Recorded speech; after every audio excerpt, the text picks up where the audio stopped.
Hello, good morning, dear student. I am Tulsi Yogi from Sri Digambar Institute of Technology, 100 Mode Dosa. Today I will be discussed about theory of structure subject, संरचना के सिद्धांत subject जो हिंदी में अपन कहते हैं diploma third year civil branch according to BTR syllabus. अपन discuss करें कि आपका जो चैप्टर है वो है टेक द कैंटिलीवर धरन, प्रूफ कैंटिलीवर बीम, जिसे आप ये कहेंगे इंग्लिश में। तो इस पर क्या है कि आपको एसएफडी और बीएमडी ड्रॉ करना है। यदि आप ये कहें शेर कर्तन बल आरेख और बंकन आघूर्ण आरेख यदि आपको बनाना है और वो कैंटिलीवर बीम है, उसके अंदर आपको टेप प्रोवाइड की गई है। यदि आप ये कहें कि कोई भी कैंटिलीवर बीम है जिसके अंदर सपोर्ट दिया गया है, ठीक है, फ्री एंड पर, उसके फ्री एंड पर दिया गया है, तो उसके लिए आपको कर्तन बल आरेख तथा बंकन आघूर्ण आरेख किस तरीके से आप फाइंड आउट करेंगे, ये चैप्टर के अंदर याद करेंगे। फर्स्ट वंस में यदि आपसे ये कहूंगा कि टेक द कैंटिलीवर बीम या कैंटिलीवर धरन क्या होते हैं, टेक क्या होता है कि यदि आपको जो कोई भी कैंटिलीवर बीम है, कोई भी कैंटिलीवर बीम है, आपका ये सपोर्ट यदि हटा दो मैं बी बिंदु पर, ठीक है, तो यह क्या है कैंटिलीवर बीम है। एक तरीके से यदि इस पर किसी टाइप से लोड लगा हुआ है, ठीक है, तो एक कैंटिलीवर की बीम होगी। लेकिन यदि आप ये कहें कि बिंदु बी पर यदि आप एक टेक प्रोवाइड करवाते हैं, सिंपली आपको एक टेक नॉर्मली इस पर क्या है कि फोर्स अप्लाई नहीं करता, लेकिन इसका जो लोड आता है उसको एब्जॉर्व करके उसकी प्रतिक्रिया करता है, ठीक।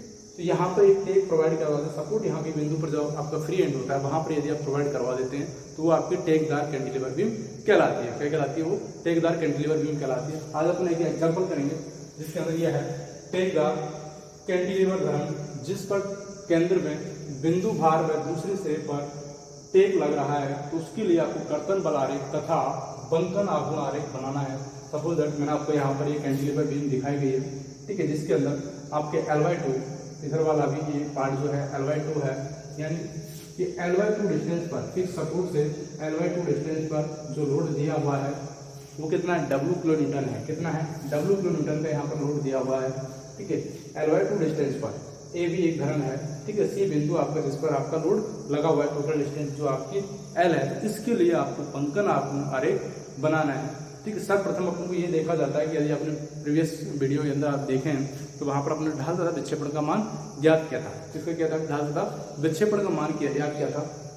यदि मैं आपसे ये कहूँ कि यहाँ जो डब्ल्यू लोड लग रहा है, सपोज दैट इसको आप भूल जाइए कि ये नहीं है और आपके नॉर्मल कैंटिलीवर बीम है, इस पर डब्ल्यू लोड लगाने के कारण इसके अंदर जो विक्षेपण आएगा इस पर बी बिंदु पर, जो विक्षेपण आएगा बी बिंदु पर, ठीक है, वो बराबर होगा। यदि मैं आपसे कहूँ किसके बराबर होगा कि यदि आप यहाँ पर बी बिंदु पर जो सपोर्ट दे रहे हैं, ठीक है, प्रतिक्रिया दे रहे हैं, ठीक है, पी माना कि पी बिंदु पी आपने सपोर्ट दिया है अपोजिट डायरेक्शन के लिए, ये दोनों क्या है? बराबर होंगे। डब्ल्यू लोड के कारण बिंदु बी पर विक्षेपण तथा पी बिंदु के कारण, पी बिंदु लोड के कारण जो है प्रतिक्रिया के कारण आपका बी बिंदु पर विक्षेपण जो होगा वो दोनों बराबर होंगे, दोनों बराबर होंगे, तभी तो आपकी जो बीम है वो कैंटिलीवर वो इक्विलिब्रियम कंडीशन में होगी, साम्य अवस्था में होगी। अदरवाइज क्या होगी? ये नीचे की सिंक कर जाएगी या ऊपर को बढ़ जाएगी यदि डिफरेंट हुआ, तो ये इक्वल होता है, ठीक है। या सर्वप्रथम यदि मैं आपसे कहूंगा कि डब्ल्यू लोड के कारण, डब्ल्यू लोड के कारण आप विक्षेपण ज्ञात कीजिए, डब्ल्यू लोड के कारण आप विक्षेपण ज्ञात कीजिए। विक्षेपण का मान कितना होगा डब्ल्यू लोड के कारण? यहाँ पर देखिए आप माना कि क्या जो पी है दृढ़ टेक पर प्रतिक्रिया है, इसको लिख लीजिए माना, माना पी, पी क्या है? टेक है, क्या है? दृढ़ टेक, जो आपको एक तरीके से आपको क्या है? दृढ़ टेक पर प्रतिक्रिया, दृढ़ टेक पर क्या है? प्रतिक्रिया है। दृढ़ टेक पर क्या है? आपकी प्रतिक्रिया है। दृढ़ टेक पर आपकी प्रतिक्रिया है पी बिंदु पर। पी जो लोड दिया हुआ है वो किस बिंदु पर? पी बिंदु पर आपका जो लोड है वो दिया हुआ है।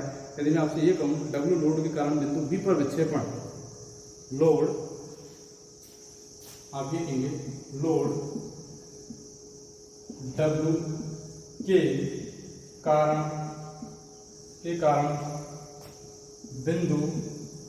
कारण बिंदु बी पर विक्षेपण, बिंदु बी पर विक्षेपण, यदि आप ये कहेंगे डब्ल्यू के लोड के कारण बिंदु बी पर विक्षेपण क्या होगा, सपोज दैट 1 मिनट के लिए आप उसको भूल जाएंगे कि बी बिंदु इस पर लोड लगा है, ऊपर से आपको देखना है कि ऊपर से ये नीचे की तरफ कितना लोड आ रहा है, जिसके कारण डब्ल्यू लोड आ रहा है, जिसके कारण इसमें कितना परिवर्तन होगा, इसमें कितना विक्षेपण आएगा। तो आपको पता है कि आपकी जो बीम होती है वो किस तरीके से आती थी, इस तरीके से आती थी। आपको ये आधे लोड पर लगा हुआ है, किस पर लगा हुआ है, आधी पर लगा है। अदरवाइज आपको पता था कैंटिलीवर बीम होती थी तो कितना होता था, WL²/3EI ये होता था, ठीक है। लेकिन पूरे पर लगी होती थी 3 एंड 4 था। यदि मैं आपसे कहूँगा बीच में लगी होती थी, ये क्या होता था, WL² जितनी दूरी पर होती थी प्लस क्या इसका विक्षेपण Q होता था। ये क्या होता था, Q सॉरी स्क्वायर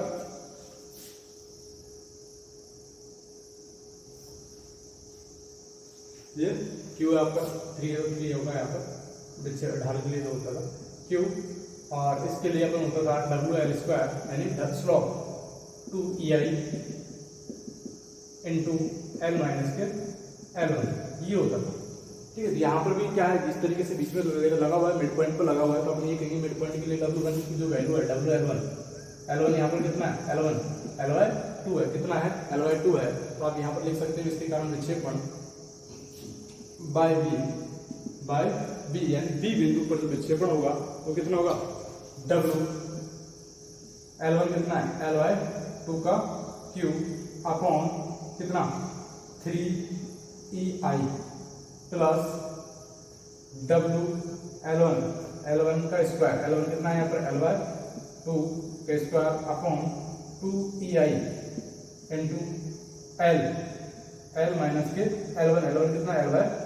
तो ये है, इसको सॉल्व करेंगे तो बाय बी बराबर कितना जाएगा आपके पास WL³ अपॉन 4 2 क्यूब करेंगे तो 8 या 24 24EI प्लस इसको सॉल्व करेंगे ये आ जाएगा आपके पास, इसको सॉल्व करेंगे तो ये WL/2 बचेगा और इसके अंदर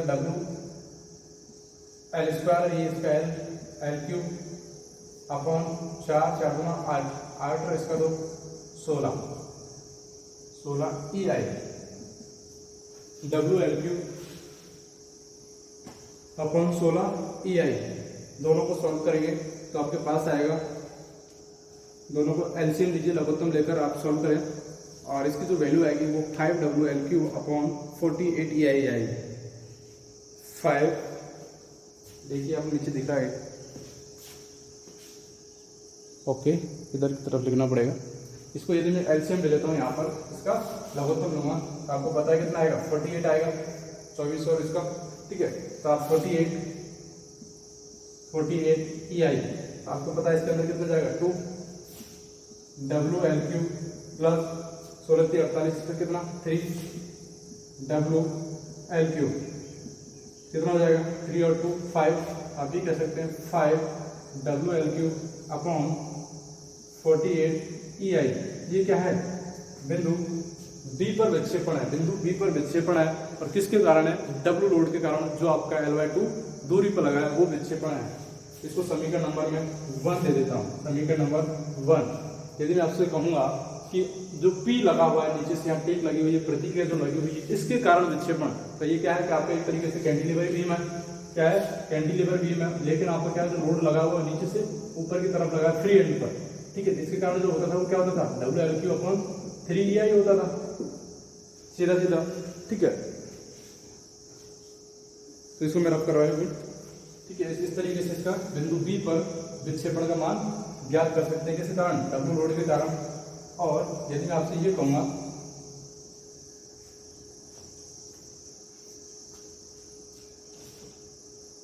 लोड या प्रतिक्रिया, यहाँ पर लिख देते हैं प्रतिक्रिया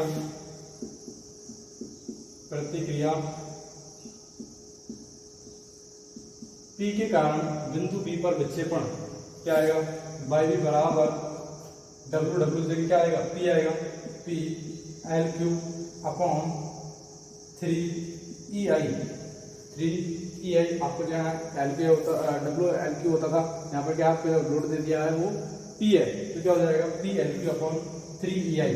ये आपका समीकरण नंबर 2। यदि मैं आपसे ये कहूँ प्रतिक्रिया का मान कितना होगा, प्रतिक्रिया जो P आपको जो दी हुई है, ठीक है, तो वो कितना होगा, ये प्रतिक्रिया पी क्या है, टेक है, प्रतिक्रिया टेक।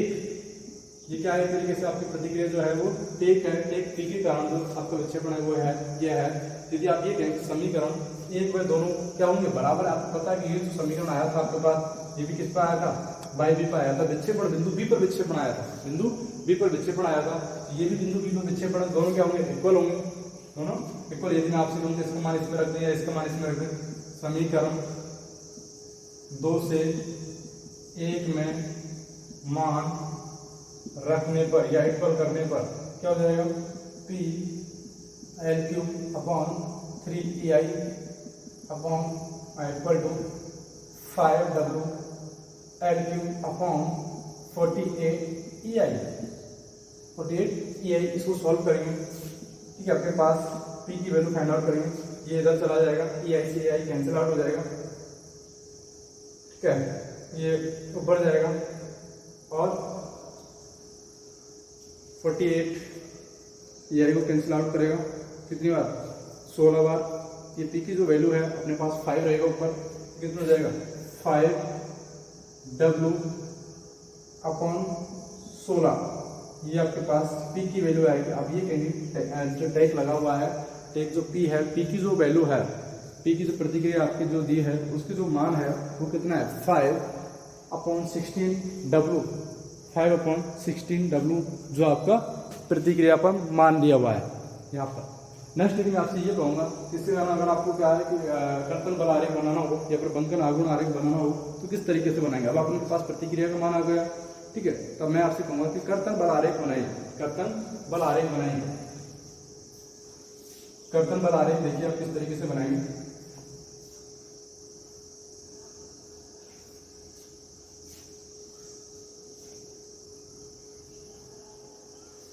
कर्तन बल आरेख,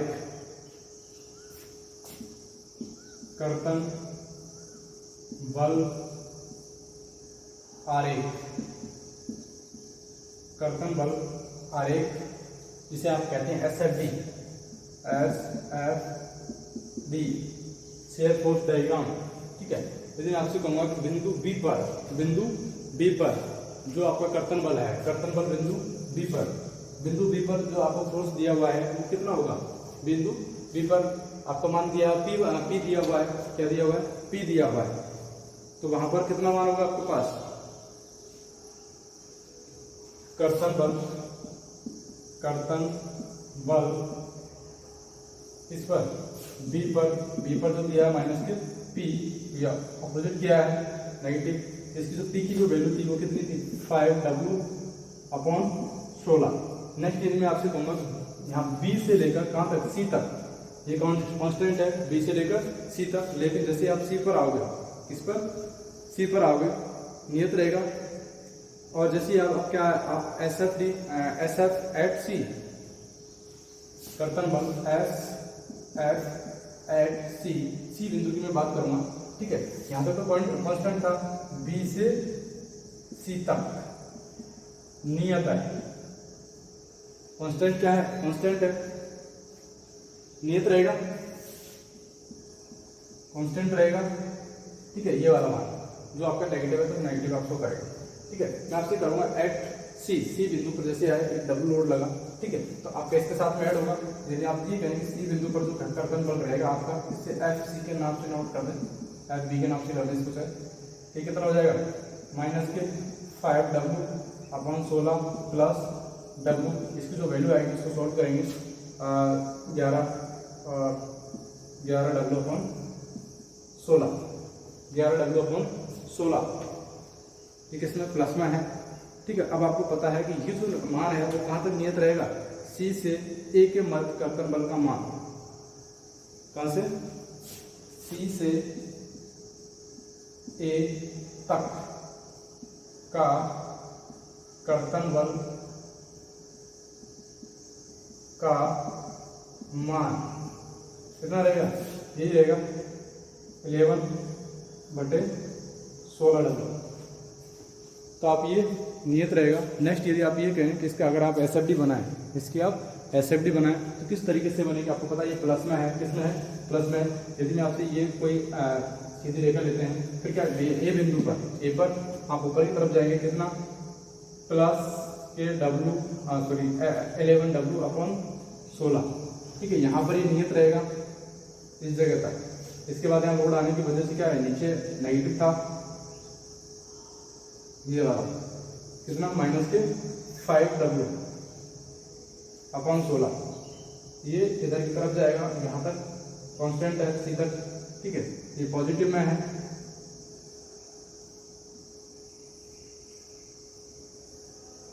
ये आपका SFD रहेगा,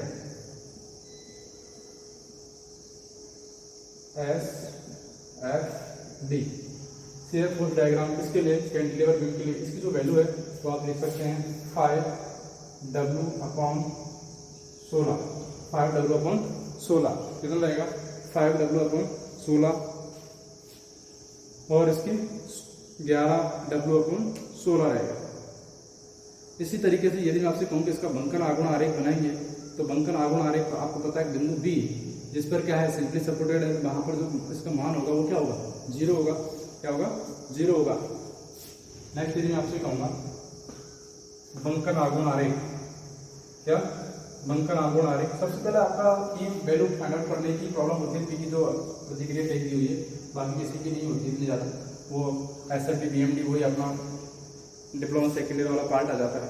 मैं यदि आपसे कहूँगा BMD bending moment diagram, bending moment diagram यदि आप बना रहे हैं, आपको पता है बिंदु बी पर MB बराबर आपके पास क्या है, सिंपली सपोर्टेड क्या होगा, 0 होगा।